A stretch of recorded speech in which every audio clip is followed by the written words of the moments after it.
नमस्कार। उमर अमन एकेडमी के educational video में आप सभी का स्वागत है। दोस्तों, आज जिस ट्रेडर की हम बात करने वाले हैं उनका नाम है बिल विलियम्स।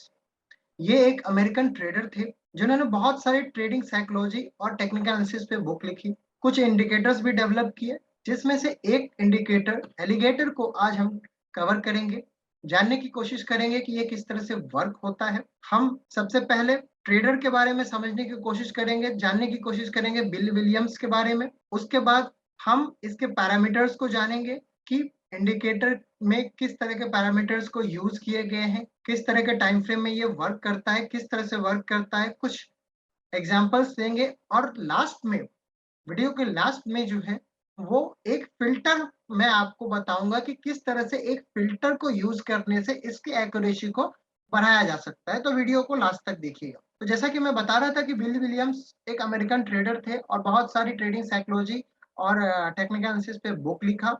उसमें से एक इंडिकेटर एलिगेटर आज डिस्कस करने वाले हैं। तो आइए देखते हैं कि एलिगेटर क्या होता है। बेसिकली एलिगेटर जो है वो 3 मूविंग एवरेज से बना होता है, जिसको बिल विलियम्स ने डेवलप किया।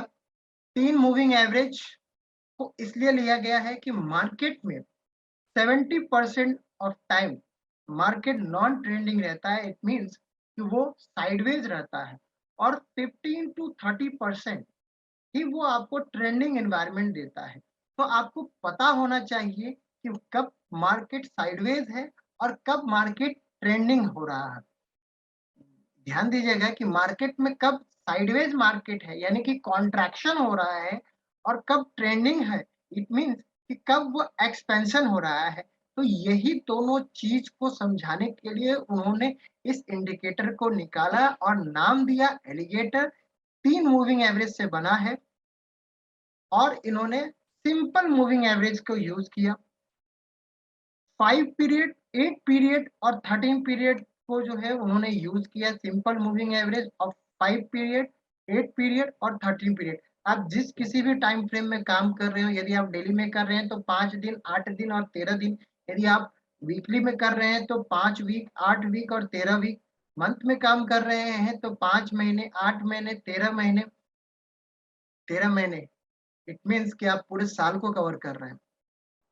ऑलमोस्ट 12 महीने होते हैं तो 13, यदि आप मंथली चार्ट पे यदि इसको यूज करेंगे तो ये पूरे साल का आपका व्यू दे देता है। तो एक चीज ये भी ध्यान में रखिएगा। तो जैसा कि मैं बता रहा था कि बेसिकली यहाँ पे आपको कन्वर्जेंस और डाइवर्जेंस जो है वो आपको दिखेगा मार्केट में, यानी कि नॉन ट्रेंडिंग मार्केट और ट्रेंडिंग मार्केट, इस दोनों को आप डिफरेंशिएट कर पाएंगे विद दिस इंडिकेटर। आपको कन्वर्जेंस दिखाई देगा, एक दूसरे के पास जाते हुए मूविंग एवरेज दिखाई देंगे, जिसको मैं आपको कुछ एग्जांपल्स के थ्रू भी मैं समझाऊंगा, फिर हम क्लैरिटी के साथ। लेकिन ये अभी हमारा बेसिक है। तो वहां पे आपको दिखाई देगा कि एक दूसरे की तरफ जो है वो मूविंग एवरेज जा रही है। यदि 5 8 13 है तो वो 5 8 13 एक दूसरे की तरफ जो है वो कन्वर्ज हो रही है। इसी को कन्वर्ज एक दूसरे की तरफ जाना ही कन्वर्ज होता है। और जब वो वहां से निकल जाती है, यानी कि मार्केट जब एक्सपेंड करती है तो उसको डाइवर्जन। तो वहां से आपको ट्रेंडिंग एनवायरनमेंट स्टार्ट होता है। तो पहले मार्केट कॉन्ट्रैक्ट होता है, फिर एक्सपेंशन होता है। तो इस चीज को ध्यान में रखिएगा और इसीलिए ये इंडिकेटर को बनाया गया है कि आपको ये इंडिकेटर बेसिकली बता रहा है कि मार्केट नॉन ट्रेंडिंग है या ट्रेंडिंग है। तो आइए कुछ एग्जाम्पल के थ्रू हम इस चीज को समझने की कोशिश करें। तो हम ट्रेडिंग व्यू के वेबसाइट पे चले गए हैं। ये फ्री वेबसाइट है, आपको सिर्फ लॉगिन आईडी क्रिएट करना होता है। वहां पे जो है वो हम एलिगेटर को टाइप करेंगे। एलिगेटर को हमने ले लिया। देयर आफ्टर आइए सबसे पहले देखते हैं कि इसका पीरियड पैरामीटर्स क्या है। जैसे कि मैं बता रहा था कि 13, 8 और 5, जाओ, टीथ, लिप्स, इस पे मत जाइए। आप ये समझिए कि लॉन्ग टर्म 13 पीरियड, 5 पीरियड जो है वो एकदम शॉर्टेस्ट है और उसके बीच में 8 पीरियड को लिया गया है 30। और ये एक फिबो सीरीज से लिया गया है, फिबोनाची सीरीज से लिया गया है। तो इस चीज को आप ध्यान में रखिए। और फिर क्या है, कि इससे एक स्टेप नीचे का जो फिबो सीरीज है उससे इसको स्मूथ किया गया है। इसकी खासियत स्मूथनेस से आती है क्योंकि वो आपको विपशॉ कम देती है, इसीलिए सिंपल मूविंग एवरेज को जो है वो स्मूथ करके आपके सामने ये रिजल्ट देता है, रादर देन आप बहुत लोग इसको स्मूथ या तो करते हैं सिंपल से या फिर वो ईएमए यूज कर लेते हैं, बात एक ही है। तो आप उसको स्मूथ कर रहे हैं, वो भी एक फिबो सीरीज से ही। हमने लिया है 13 पीरियड, 8 पीरियड, 5 पीरियड, स्मूथ कर रहे हैं जॉ को, यानी कि जहाँ पे 13 लिया है उसको हम लोग 8 पीरियड से कर रहे हैं स्मूथ, जहाँ पे 8 लिया है उसको एक स्टेप नीचे 5 पीरियड से लिया है, और 5 को हम 3 पीरियड से स्मूथ कर रहे हैं। तो ये भी आपको फिबो सीरीज से आपको देखने को मिलेगा।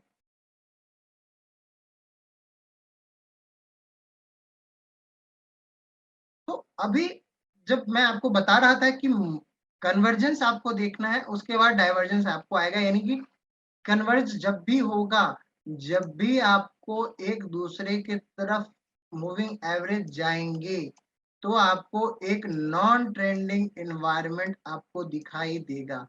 देयर आफ्टर एक आपको ट्रेंडिंग एनवायरनमेंट दिखाई देगा किसी भी टाइम पे। यहाँ पे रेंज बड़ा है लेकिन इसको कन्वर्जेंस नहीं कहेंगे, ये आपको ट्रेडिंग रेंज जरूर दिख रहा होगा, लेकिन ये देखिए मूविंग एवरेज में कोई भी कन्वर्जेंस नहीं है, तो इसको हम यहाँ पे इसको नहीं करेंगे। लेकिन यहाँ पे देखिए एक दूसरे को बार बार काट रही है, यही चीज आपको ध्यान देना है। ये CNXIT का चार्ट है, हम इसके कंपोनेंट्स में भी जाएंगे और देखेंगे कि क्या इसी तरह का फॉर्मेशन जो है वो डेवलप हुआ है। तो यहाँ पे हमने यहाँ पे कन्वर्जेंस दिखा और उसके बाद ये हमको एक ट्रेंडिंग एनवायरनमेंट दिखाई दे रहा है। चलिए पीछे की हिस्ट्री में देखते हैं कि क्या ऐसा फिर कभी हमको देखने को मिला मिला है। ये देखिए यहाँ पे कन्वर्जेंस हो रहा है, ट्रेडिंग रेंज डेवलप हो रहा है, देयर आफ्टर आपको ट्रेंडिंग एनवायरनमेंट, ये देखिए यहाँ तक जो है वो मार्केट फुल ऑन ट्रेंड में ही चला है। तो यही खासियत है इस इंडिकेटर की कि वो आपको कन्वर्जेंस यानी कि नॉन ट्रेंडिंग मार्केट बता रही है कि भैया मार्केट में ट्रेंड नहीं है, और आपको पता है कि मार्केट में ट्रेंड इज योर फ्रेंड। तो जब तक ट्रेंड नहीं आएगा तब तक आपको जो है वो प्रॉफिट बनाना बहुत मुश्किल हो जाता है, एक सिस्टम ट्रेडर के लिए, एक ट्रेंड फॉलोइंग ट्रेडर के लिए। तो आप ट्रेंड का वेट करेंगे, नॉन ट्रेंडिंग मार्केट में ट्रेडिंग को अवॉइड करेंगे और ट्रेंडिंग मार्केट में ही आप आने की कोशिश करेंगे। तो ये बेसिकली इसका साइकोलॉजी है, इसका ऑब्जेक्टिव यही है कि आपको ट्रेडर को, रिटेल इन्वेस्टर को खास करके नॉन ट्रेंडिंग मार्केट से दूर रखें। रिटेल इन्वेस्टर को नॉन ट्रेंडिंग मार्केट से दूर रखें। जब भी मार्केट ट्रेंडलेस हो जाता है तो वहां पे आप अपने पोजीशंस या तो कम कर दिए या हटा दीजिए, और जब मार्केट में क्लियर ट्रेंड आ जाता है तो उसको देखिए। हम इसमें एक फिल्टर की भी बात करेंगे जो मैं आपको लास्ट में बताऊंगा, इसमें किस तरह के फिल्टर को यूज करने से आप इसके भी विपशॉ को हटा सकते हैं, वो एक दूसरा इंडिकेटर मैं आपको लास्ट में बताने वाला हूँ। तो आइए सबसे पहले अब इसके कंपोनेंट्स को देख लेते हैं। तो इसके कंपोनेंट्स में सबसे बड़ी company Infy, let's see Infy. Infy Infy हमने अभी नियरेस्ट में जो है सो यहाँ पे कन्वर्जेंस देखा था। सेम CNXIT में यदि कन्वर्जेंस जिस तरह का है वो सेम चार्ट हमको यहाँ पे दिखाई दे रहा है, तो ये इंडेक्स को बिल्कुल फॉलो कर रही है। तो हम देख लेते हैं कि लास्ट वाला जो एक ट्रेंडिंग फेज था क्या वहां पे हमको दिखा। यस, यहाँ पे हमको वो भी, ये देखिए कन्वर्जेंस, जस्ट ये इससे बेहतरीन एग्जांपल्स आपको मैं कन्वर्जेंस आप नहीं देख पाएंगे। ये सी दिस, ये देखिए मैं इसको और जूम कर देता हूँ। ये देखिए ये एक दूसरे की तरफ जा रहे हैं, यानी कि ओवरलैप कर रहे हैं। सी दिस, ये कन्वर्जेंस ही है जो आपको, यदि आप देखेंगे तो यहाँ शॉर्टर टाइम फ्रेम में जो है वो आपको एक ट्रेंडिंग एनवायरनमेंट मिला। लेकिन यदि आप ओवरऑल ब्रॉड पिक्चर को देखेंगे, ब्रॉड पिक्चर को देखेंगे तो आपको क्या है कि इस कन्वर्जेंस के बाद आपको ब्रॉडर बाउंड्रीज पता चल जाएगी कि मार्केट कब ट्रेंडिंग होगा, मार्केट कब ट्रेंडिंग होगा। और जब ये ट्रेडिंग रेंज जब टूटेगा तो मार्केट आपको बहुत ही बेहतरीन रैली दिखाएगी। यहाँ पे आपको कन्वर्जेंस दिखा, यहाँ पे आपको कन्वर्जेंस दिखा, तो आपका ट्रेडिंग रेंज फिक्स हो गया। और ये देखिए, ये इसका आपको ट्रेंडिंग एनवायरनमेंट ट्रेड करने को मिला। तो बेसिकली ट्रेडर्स को इस नॉन ट्रेंडिंग मार्केट से अवॉइड करना चाहिए ट्रेडिंग, और आपको ट्रेंड जब मिले तो आपको आना चाहिए, यही। तो ये तो हमने इन्फोसिस की बात कर ली। अब आइए देखते हैं इसी स्पेस की दूसरी दिग्गज टीसीएस।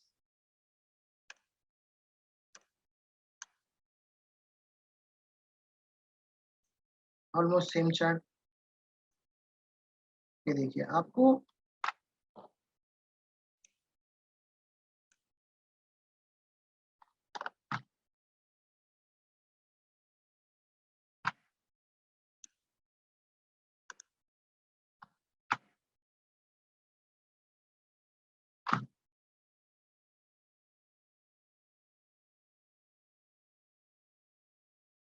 ये कन्वर्जेंस दिखाई दिया, और उसके बाद आपको एक ट्रेंड दिखाई दिया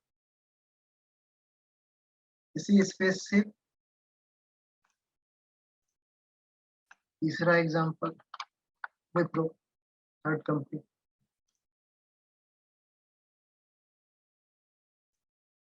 सेम आपको यहाँ पे कन्वर्जेंस दिखाई दिया, ट्रेडिंग रेंज, ट्रेंडिंग एनवायरनमेंट। मैंने एक इंडेक्स को दिखाया आपको, उसके बाद जो है उसके कंपोनेंट को दिखाया। ये आप नॉर्मली एनएससी ने बहुत सारे इंडेक्स को बना रखा है, और आप यदि इस तरह से यदि अपने ट्रेडिंग या इन्वेस्टमेंट को यदि इस तरह से आप कंस्ट्रक्ट करने की कोशिश करें तो आपका यूनिवर्स जो होता है वो बहुत छोटा हो जाता है। तो एनएससी के इस चीज को आप जरूर यूज कीजिए, क्योंकि आपको क्या है, आपको उसको फिल्टर नहीं करना पड़ता है, उसके फंडामेंटल्स को चेक नहीं करना पड़ता। फंडामेंटल तो एनएससी ऑलरेडी कर चुकी होती है, उसके बाद ही वो उस इंडेक्स में आता है। तो आपको सिर्फ और सिर्फ टेक्निकल्स को ही देखने होते हैं, आपको एंट्री एग्जिट देखनी होती है। तो आप यदि किसी इंडेक्स को यूज करते हैं, उस देयर आफ्टर इंडेक्स के बाद उसके कंपोनेंट को देखने आते हैं, तो आपका काम काफी आसान होता है। तो आप इस तरह से अपने रिसर्च को कर सकते हैं। तो आइए टेक महिंद्रा देखते हैं। ठीक है,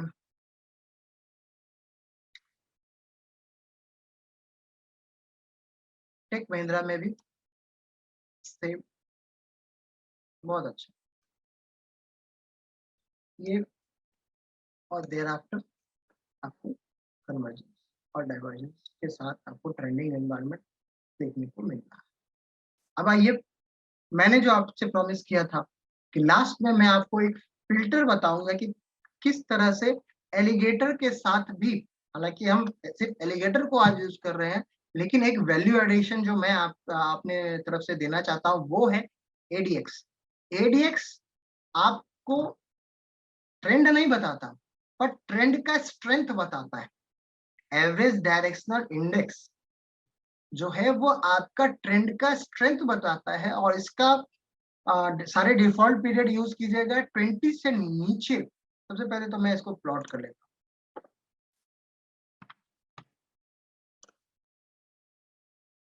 तो 20 से नीचे जब कभी भी इसकी रीडिंग आपको दिखाई दे, तो आप मान लीजिए कि आप नॉन ट्रेंडिंग इन्वायरमेंट में हैं। और जब ब्रेकआउट हो और प्राइस तो बढ़े लेकिन एडीएक्स यदि ना बढ़े, एडीएक्स नहीं बढ़े, तो आपको ये समझना पड़ेगा कि ये इसमें स्ट्रेंथ नहीं है, क्योंकि बेसिकली ये आपको ट्रेंड नहीं बताता, ट्रेंड का स्ट्रेंथ बताता है कि ये कितना जाएगा। तो यही बेसिक डिफरेंस है, और यही आपको मैं फिल्टर आपको देना चाहता था कि आप इस तरह से आप जितने के, एक तो पहली बात, चार्ट पे बहुत सारे इंडिकेटर नहीं होने चाहिए। आपने एक ट्रेंडिंग एनवायरनमेंट का यूज किया, उसमें नॉन ट्रेंडिंग कहाँ कहाँ कैसे देखना है, वो हमने ऑलरेडी आपको बता दिया है। अब उस ट्रेंड का स्ट्रेंथ आप एडीएक्स से देख लीजिए। 20 के नीचे नॉन ट्रेंडिंग एनवायरनमेंट है।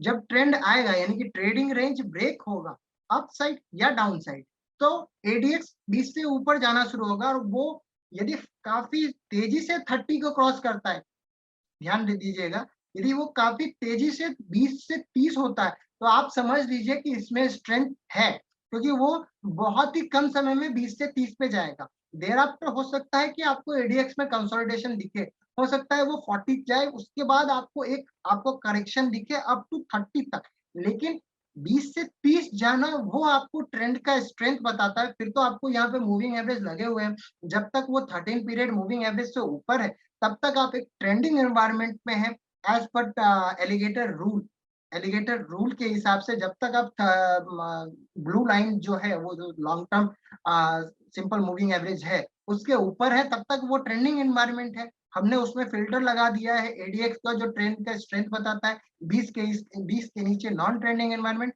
ब्रेकआउट हो रहा है तो 20 से 30 वो फास्ट जाएगा, उसके बाद वो हो सकता है 30 से 40 चला जाए, 40 से फिर करेक्ट होकर के 30 पे आ जाए। लेकिन आपको ये पता चल गया कि आप ट्रेंडिंग एनवायरनमेंट पे है, आपको मूविंग एवरेज से एग्जिट। देखिए आप वहां पर टारगेट मत दीजिए कि ये 4 से 7 हो गया, 110 से 130 हो गया, नहीं। Let the market decide. आप डिसाइड मत कीजिए कि आप ट्रेंडिंग जो ट्रेंड जो है वो खत्म है, मार्केट को डिसाइड करने दीजिए। उसका सबसे अच्छा तरीका है कि आप मूविंग एवरेज यूज कर लें वहां पे। ये हो सकता है कि आप टॉप 10 में ना रहे, बॉटम 10 में ना रहे। यदि आपने शॉर्ट लिया हुआ है तो बॉटम 10 आपसे छूट जाएगा, टॉप 10 छूट जाएगा, लेकिन बीच का जो 80% है उसमें से आप बहुत सारा पोर्शन ले पाएंगे। और इस तरह से आपको देखिए, मैंने आपको 3 चीज बताया। पहली बात बताया कि एनएससी ने बहुत सारे इंडेक्स को बना लिया है, तो उसमें पर्टिकुलर किसी इंडेक्स को फॉलो कीजिए और उसके कंस्टिट्यूएंट को फॉलो कीजिए। इस तरह से अपने पोर्टफोलियो को डिजाइन कीजिए। देर आफ्टर एलिगेटर को यूज कीजिए और एडीएक्स को यूज कीजिए। एलिगेटर आपको नॉन ट्रेंडिंग एनवायरनमेंट बताएगा, एडीएक्स जो है वो आपको ट्रेंड का स्ट्रेंथ बताएगा। तो आप ये देख लीजिए कि ये 20, मैं आपको बताता हूं,